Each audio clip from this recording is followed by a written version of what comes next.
इनको क्या ज़रूरत है किसी भी पार्टी या गठबंधन के लिए बयान जारी करने की। मज़े की बात यह है कि बात सिर्फ वहां तक नहीं है, इसमें लेन देन का मसला भी है। उनका ये ऑब्जेक्टिव, ये उद्देश्य रहा है कि भारत में इस्लामिक शासन राज आना चाहिए। अंदर अंदर टैसिट अंडरस्टैंडिंग कांग्रेस के साथ एसडीपीआई और कांग्रेस की साफ दिखाई दे रही थी। साथियों नमस्कार, अड्डा पर स्वागत है। और ये उम्मीद है कि इन दिनों में आपने अपने परिवार, अपने मित्रों के साथ पूरा त्योहार का आनंद लिया होगा।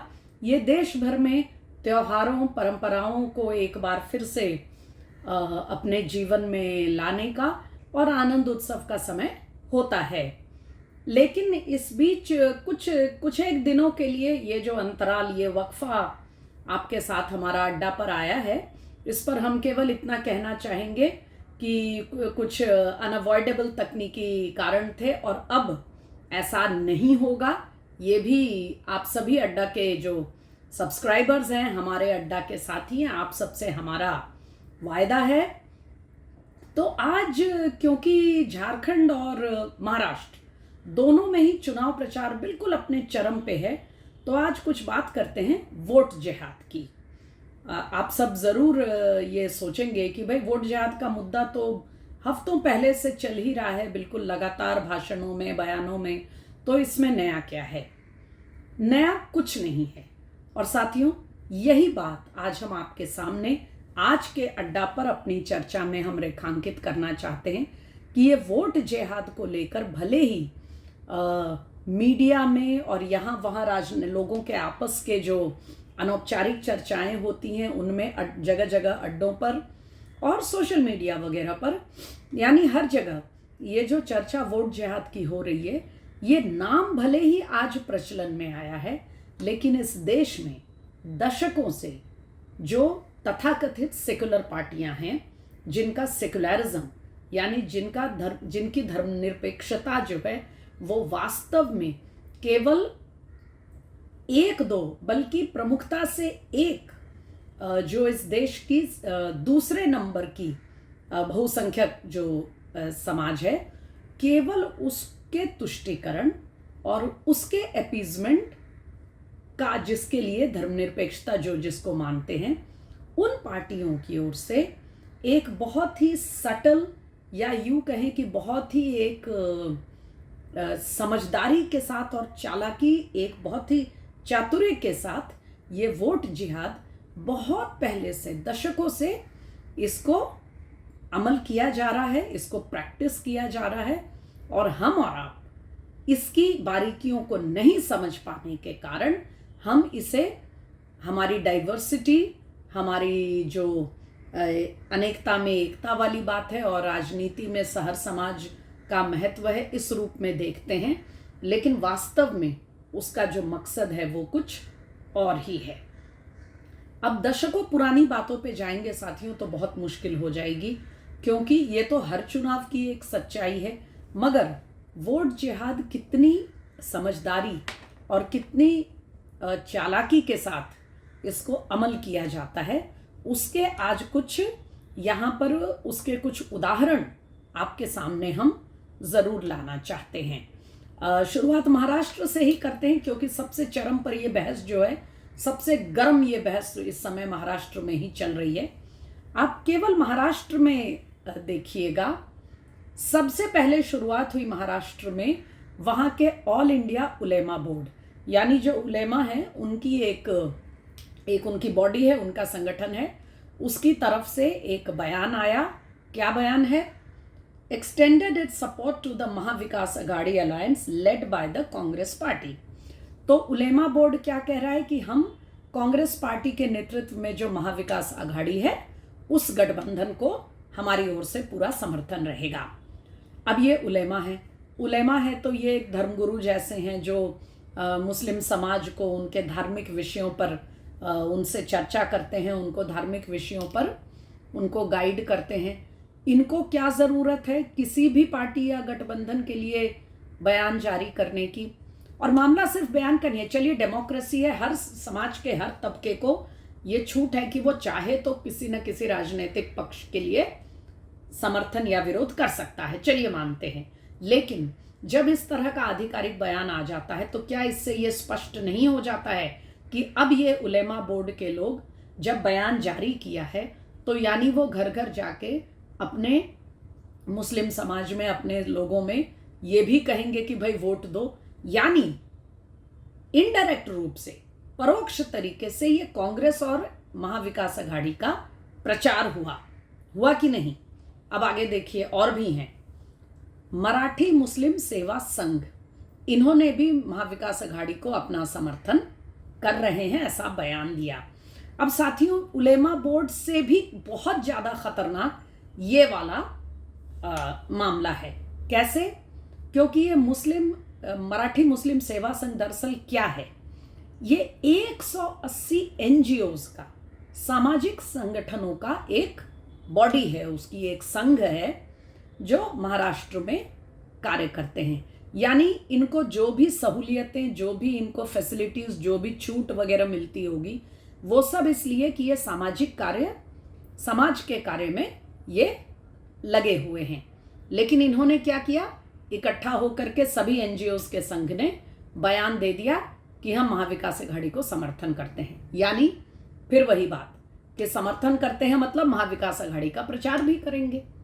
तो भाई फिर इनके प्रचार का खर्चा कांग्रेस पार्टी या अघाड़ी के खर्चे में जोड़ दो, सीधी सी बात है, ये भी तो चुनाव प्रचार ही है।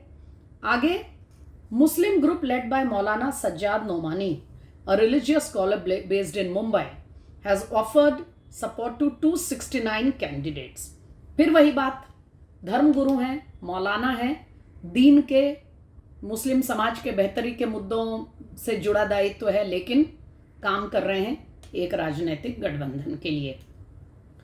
अब आते हैं कुछ मजेदार सपोर्ट के आदान प्रदान पर। तो AIMIM, इन्होंने क्या किया, इन्होंने SDPI के एक उम्मीदवार हैं अजहर तंबोली, जो हड़पसर महाराष्ट्र में विधानसभा है, वहां से फाइट कर रहे हैं, और इनको AIMIM ने अपना समर्थन दे दिया है हड़पसर में। अब SDPI क्या है? SDPI आप सब जानते हैं, social democratic party of India है, लेकिन दरअसल ये PFI का, जो बैंड PFI है, पॉपुलर फ्रंट ऑफ इंडिया, उसका राजनीतिक ये उसका विंग है। और कुछ तकनीकी कारणों से, क्योंकि राजनीतिक पार्टी है तो इसीलिए इसको, जो इसका प्रतिबंध गृह मंत्रालय की ओर से नहीं हो सकता जैसा कि PFI का हुआ है, क्योंकि ये चुनाव ये निर्वाचन आयोग के विचार, ये उनके क्षेत्र में आता है, तो इसीलिए SDPI के नाम पे ये चुनाव तो लड़ सकते हैं। लेकिन AIMIM का समर्थन इनको क्या कहता है। लेकिन मजे की बात यह है कि बात सिर्फ वहां तक नहीं है, इसमें लेन देन का मसला भी है। जैसे जिस तरह अजहर तंबोली को AIMIM ने सपोर्ट कर दिया, ऐसे ही इम्तियाज जलील, जो एक बहुत ही जाने माने और काफ़ी एक कहा जाए तो बड़बोले AIMIM के नेता हैं, वो जहाँ से चुनाव लड़ रहे हैं, औरंगाबाद से, जो कि संभाजी नगर वास्तव में अब बन चुका है, अब आम बोली में लोग उसको वैसे भी कहते हैं, विधानसभा क्षेत्र औरंगाबाद, वहां से इम्तियाज जलील को बदले में SDPI ने समर्थन दे दिया है। तो ये चल रहा है। अब आते हैं दूसरे प्रदेश जहां चुनाव हो रहे हैं, झारखंड, जहां एक चरण का चुनाव हो चुका है, मतदान। वहां पे आप सब ने खबरों में बड़े बड़े सुर्खियां देखी होंगी कि लोहरदग्गा में, जो लोहरदग्गा का इलाका है, वहां का जो जमात उलेमा की जो इकाई है वहां की, उन्होंने सभी मुसलमानों से बहुत जबरदस्त अपील की कि वो MVA को ही वोट, यानी वो जो इंडिया ब्लॉक है, यानी JMM और कांग्रेस और RJD का गठबंधन, उसी को अपना वोट दे। और अब आ जाते हैं एक उपचुनाव पर, वायनाड का उपचुनाव। आप सब जानते हैं कि आधिकारिक रूप से कांग्रेस और इंडियन यूनियन मुस्लिम लीग तो वहाँ गठबंधन साथी हैं ही और हमेशा चुनाव साथ लड़ते हैं। लेकिन अब ये मामला IUML तक भी नहीं है। अब जमात उलेमाए हिंद जो है, उसने भी वायनाड में पूरा प्रचार में ताकत लगा रखी है प्रियंका वाड्रा के समर्थन में। और आप सब अच्छी तरह जानते हैं कि जमात उलेमाए हिंद अपने नाम में कुछ भी लिखे, लेकिन उनका ये ऑब्जेक्टिव, ये उद्देश्य रहा है कि भारत में इस्लामिक शासन राज आना चाहिए, शरिया का राज आना चाहिए, और सीधे सीधे भारत के जो एक सभी धर्म एक साथ यहाँ रहते हैं, इसकी जो जड़ें हैं, इसको काट करके शरिया का कानून स्थापित हो, इसकी वो बात कहते हैं। उनकी तकरीरों में, कार्यक्रमों में आप सुनेंगे, खुलकर ये बात कही जाती है। उनका समर्थन प्रियंका वाड्रा को मिल रहा है, जो कांग्रेस की सबसे पहली पंक्ति की नेता हैं और अब लोकसभा के लिए लड़ रही हैं। फिर और भी कई संगठन है। अभी हाल में तेलंगाना में चुनाव हुआ था, तो जमात उलेमाए हिंद, एक यूनाइटेड मुस्लिम फोरम है, एक तहरीक मुस्लिम शब्बन एक संस्था है, इसी तरह से जॉइंट एक्शन कमेटी, ये एक बॉडी बनी थी तेलंगाना में सब मुस्लिम ऑर्गेनाइजेशंस की। इन्होंने भी कांग्रेस को सिर्फ समर्थन ही नहीं किया बल्कि खुल के प्रचार किया। और आपने पहले भी देखा होगा कि केरल और कर्नाटक के चुनाव में भी एसडीपीआई के बैनर पे लोग आए थे लड़ने के लिए, और कांग्रेस पार्टी ने आधिकारिक रूप से गठबंधन की घोषणा तो नहीं की, लेकिन उनके पक्ष में, यानी अंदर अंदर टैसिट अंडरस्टैंडिंग कांग्रेस के साथ एसडीपीआई और कांग्रेस की साफ दिखाई दे रही थी। तो साथियों, जैसा हमने कहा कि वोट जिहाद, यानी इस तरीके से वोटिंग करो, इस तरीके से अपने मतदान की रणनीति बनाओ कि पूरा मुस्लिम समाज का एक एक वोट इकट्ठा होकर जो भी बीजेपी या बीजेपी के नेतृत्व में गठबंधन है उसी को हराना एकमात्र मकसद हो। न मुद्दे मकसद है, न कैंडिडेट मकसद है, न उस इलाके के का कोई मुद्दा है, केवल एक मुद्दा है। इस मकसद के साथ वोट करने की ये जो एक टैक्टिकल, एक अर्थमेटिक है, एक रणनीति है, ये आज की बात नहीं है। इंदिरा गांधी जी के ज़माने से जो शाही इमाम के जो मौलवी हैं, सैयद अहमद बुखारी साहब पहले इनके पिता होते थे, वो लोग फतवा जारी किया करते थे, और वो ज़माना था जब पूरे भारत में इनका फतवा चलता था। अब तो ऐसे बहुत से संगठन हो गए, और अब शाही इमाम की भी वो भनक नहीं रही। शाह और बादशाह तो बहुत पहले चले गए थे, बची खुची थोड़ी शाही मस्जिद और शाही इमाम का वो रह गया था, वो भी उतना नहीं रहा। लेकिन ये उनकी जगह पे ये जो दूसरे संगठन खड़े हो गए हैं, ये वही काम कर रहे हैं।